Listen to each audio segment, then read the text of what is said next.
बोलिए कृष्ण कन्हैया लाल, सांवरिया सरकार। भगवान कृष्ण को सारथी बना करके अर्जुन जाते हैं और जैसे ही आगे बढ़ते हैं तो देखते हैं कि अश्वत्थामा पीछे मुड़कर देख रहा है और आगे आगे बढ़ रहा है। उसने ये देख लिया कि अर्जुन आ रहा है तो उसने विचार नहीं किया और ब्रह्मास्त्र निकाल लिया और ब्रह्मास्त्र छोड़ दिया। बोलिए कृष्ण कन्हैया लाल, सांवरिया सरकार। जैसे ही ब्रह्मास्त्र को छोड़ा तो अर्जुन ने पहचान लिया। अर्जुन ने कहा कि हे भगवान कृष्ण, कृष्णम कृष्णम महाबाहो भक्तानाम भयंकर त्वमेको दह्यमानानाम अपवर्गो असि संस्कृते। हे कृष्ण, कोई तेज पुंज मेरी तरफ आ रहा है, आप मेरी रक्षा कीजिए। तो भगवान कृष्ण ने देखा कि ये तो अश्वत्थामा का छोड़ा हुआ ब्रह्मास्त्र है और ये इधर आ रहा है और उसको ये ब्रह्मास्त्र संवरण करना नहीं आता है। तो भगवान कृष्ण अर्जुन को कहते हैं, अर्जुन तुम भी ब्रह्मास्त्र छोड़ो और छोड़ करके दोनों ब्रह्मास्त्रों का संवरण कर लो, वापस ले लो। दोनों ब्रह्मास्त्रों को क्या कर लो, वापस ले लो। तो अर्जुन ने जो भगवान ने कहा वही किया। फिर रथ को तेज दौड़ा करके अश्वत्थामा के पास पहुंच जाते हैं और अश्वत्थामा को बालों से खींच करके, जैसे किसी को रस्सी से बांध करके लाया जाए, इस तरह पकड़ करके द्रौपदी के चरणों में ले आया।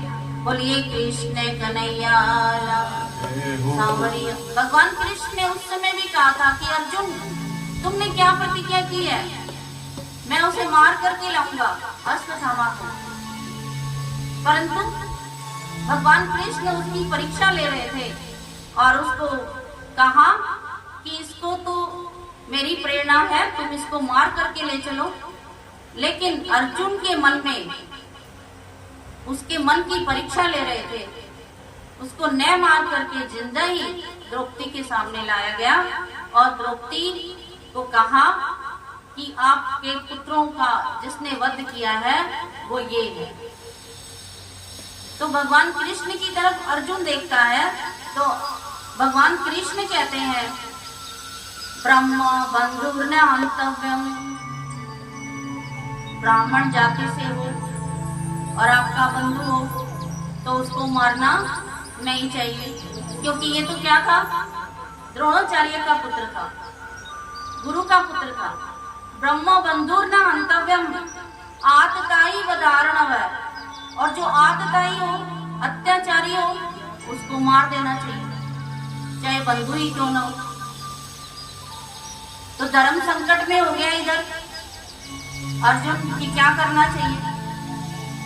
द्रौपदी ने खुद ने ही मना कर दिया था कि मैं नहीं चाहती कि मेरी तरह द्रोणाचार्य की पत्नी गौतमी मेरी ही तरह क्या हो, रोए पुत्र के वियोग में।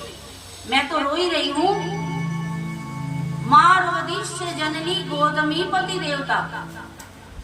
तो गौतमी पहले ही पति चले गए हैं, द्रोणाचार्य जी जा चुके थे, वीर गति को प्राप्त हो चुके थे, पहले ही पति से रहित है, वो बेटे से रहित हो जाएगी।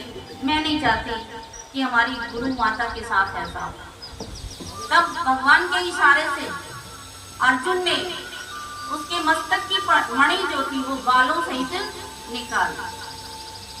अब अपमानित तो हो ही गया। अब कहीं जाएगा तो सभी ये पूछेंगे मणि कहाँ गई, मणि कहाँ गई।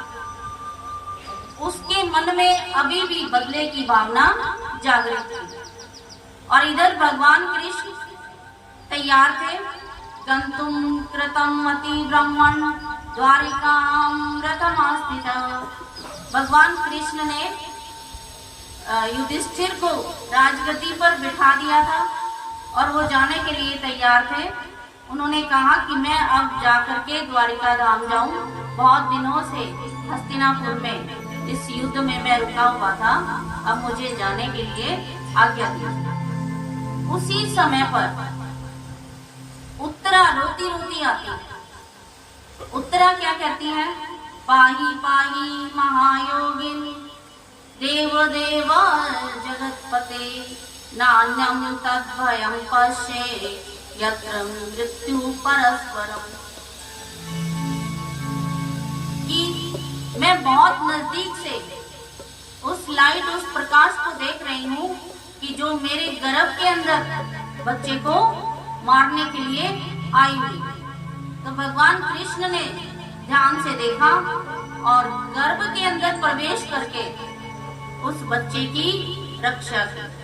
गर्भ के अंदर से ब्रह्मास्त्र को निरस्त किया और उस बालक की, क्योंकि एक ही बच्चा बचा था पांडवों के कुल का, बाकी 5 पुत्र तो द्रौपदी के अश्वत्थामा ने मार ही दिए।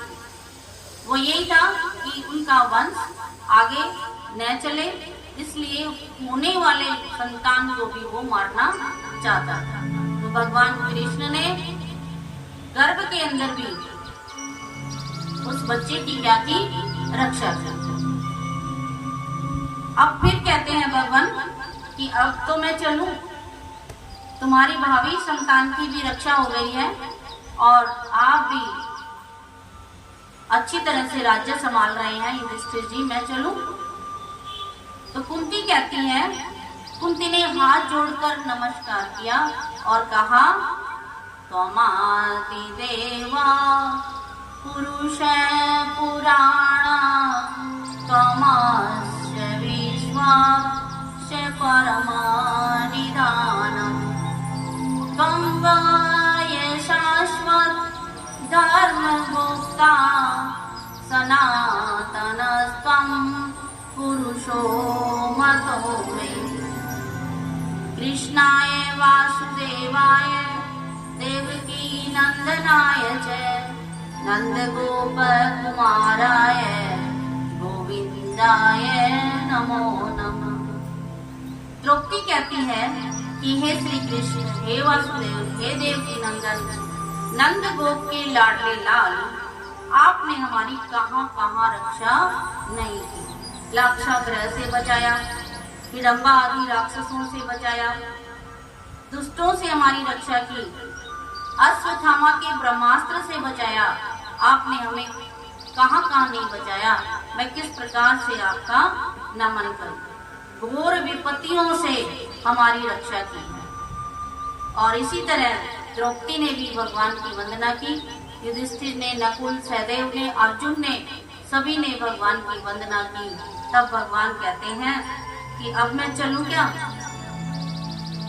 लेकिन चलते चलते भगवान के ध्यान आया कि भीष्म पितामह सूली पर कुरुक्षेत्र में इस इंतजार में है कि भगवान मेरे सामने आए और मैं अपने प्राणों का त्याग।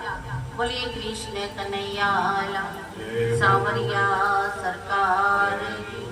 Please subscribe, like, and share.